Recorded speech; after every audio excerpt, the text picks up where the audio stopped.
What is going on, you guys? Welcome back to my channel. We are on episode 2 of the reverse diet series. If you have not seen the first episode, I suggest going backwards, watching that, and then coming back here to watch this episode. I'm super excited to have this series for you guys because I know it's going to help a lot of you, and I'm going to have a new episode every single week. So make sure you subscribe down below before we get started so you don't miss the rest of the episodes. So today I want to talk about, obviously, reverse dieting, since this is the reverse dieting series, but a topic about reverse dieting that is super common. Who is it for? Who should be reverse dieting? So this typically comes to me when there are people who probably have a lot of body fat they want to lose and they don't know, is that something that I should be doing? Which is fair enough, because I mean, throughout our entire lives, we're kind of taught that dieting, going down in calories, is going to help with body fat loss, not increasing your calories. So it's obviously confusing, and people don't know, is this something that I should be doing or not? So I'm going to break it down for you guys today and tell you exactly who should be doing this and why you should be doing this. So there are two types of people that should reverse diet. The first type of person is somebody who maybe is already pretty muscular, has a lot of muscle mass on their body, they dieted down, cut down, and now they are looking to grow more muscle, get back into, kind of muscle growth phase. So they're going to reverse diet from their deficit to their maintenance and above so that they can grow more muscle. So this type of person is not reverse dieting to lose more fat. They're reverse dieting to get back to a maintenance level and above without gaining too much body fat on top of it. The second type of person is somebody who has a lot of body fat they still want to lose. However, they've been in a diet or a deficit or whatever you want to call it for a really, really long time. Now, this type of person, doesn't matter what their body fat percentage is, it doesn't matter if it's super high. They have been dieting forever and they've been plateaued forever, and they just feel like they consistently cannot see the progress that they want to see. This person should also go through a reverse diet, and here is why. I know it sounds super counterintuitive to add in calories when you are trying to lose body fat, but if you're plateaued for a while, if you've been dieting for a while, what this tells me is that your metabolic rate has adapted to the low amount of calories you're eating. So for example, some people are consistently eating 1,200 calories when their maintenance calories should be around 2,000. Now, they've been consistently eating at 1,200, but they've seen zero changes in the last couple weeks, last couple months. They're just not seeing changes. They're completely plateaued, even though they're eating 1,200 calories and going to the gym, 4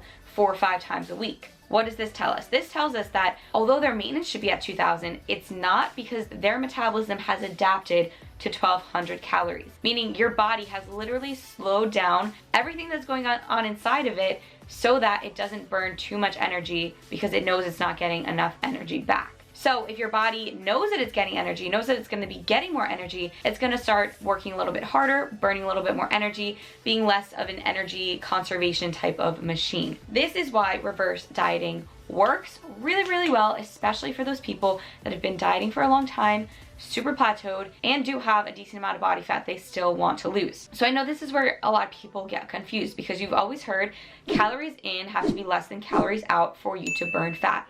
Is this any different with reverse dieting? No, absolutely not. It is still the exact same thing, and here is why. Calories in is just the food you're feeding yourself, right? That's kind of easy. You know what you're eating, you can kind of control that. Calories out is where it gets a little bit more tricky. The amount of calories out is equal to your TDEE, which means total daily energy expenditure. Now, this is not just one set number that you burn every single day, the same as you did the day before, and the same as you did the day before, and the same as you did the day before. It's also not the same number if you're eating 1,200 calories versus if you're eating 2,000 calories. This number will change with how much you're eating. There's 2 factors to a TDEE. One is your BMR, and the second is the activity you're burning throughout the day. So as we already said, your BMR will go up, meaning you're gonna burn more calories in a day as it adapts to increases in intake. So if you increase your intake by 100 calories and you leave it there for a week or 2, your body will adapt to that by increasing your metabolic rate, meaning you're starting to burn more in your BMR. But what happens on the other end? There's 2 things over here, right? There's the BMR, but then the activity you burn throughout the day. So the activity you burn throughout the day, there are also 2 factors to this. The one is the exercise you're doing. So, going to the gym, working out, lifting, running, whatever you do at the gym.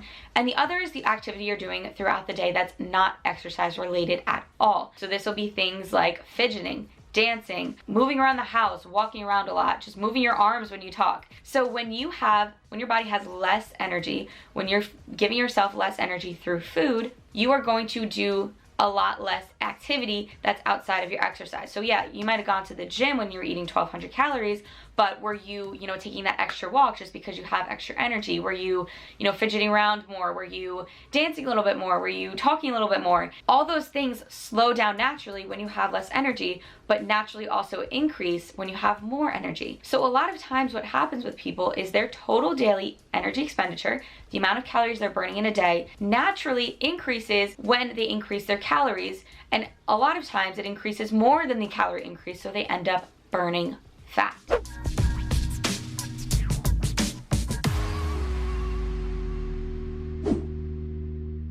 So this is why it is super beneficial for people who are stuck in a plateau to go through a reverse diet. And now let me ask you, because I know there's a lot of people who are super terrified to increase their calories because they don't understand how it could work, and even after I explain it, they're still going to be scared. But let me ask you this. How well is the alternative working for you? How well is barely eating working for you? How much progress are you seeing with that? Clearly not much. And literally the only option you have besides becoming a super, super unhealthy and completely under eating more than you already are is to go through a reverse diet. It doesn't have to be a forever thing. You increase them until you are at your maintenance or a little bit above even, and then you can drop back down to a deficit thereon after. But you have to fix your metabolism if you want to see more progress. If you listen to your doubts and your fears and everything that's inside of you telling you that you shouldn't reverse diet, you are going to stay at this plateau forever. So again, I know it is something scary to do. It is not something that fun and that exciting, but I've been the proof, and so have many other girls that I've worked with. Here's some of them who have gone through reverse diets, lost body fat, gained muscle mass, and look freaking amazing. And they were all as scared as you are to do so. Now, if you are ready to make these changes, you're ready to go through a reverse diet, but you're scared to do so on your own because either one, you don't know if you need to, and two, you don't really know how to, or you don't trust yourself to do it on your own, I do have one-on-one coaching available, and a few spots are open, but only a few. So if this is something, again, that you are really, really ready for, I only work with people who are ready for the change. Visit the link down below or go to kellynicolefit.com and apply there. And besides that, make sure you guys subscribe to this video, like this video, and stay tuned for the next videos in this series. I hope you guys enjoyed this, and I hope it helped you out just a little bit.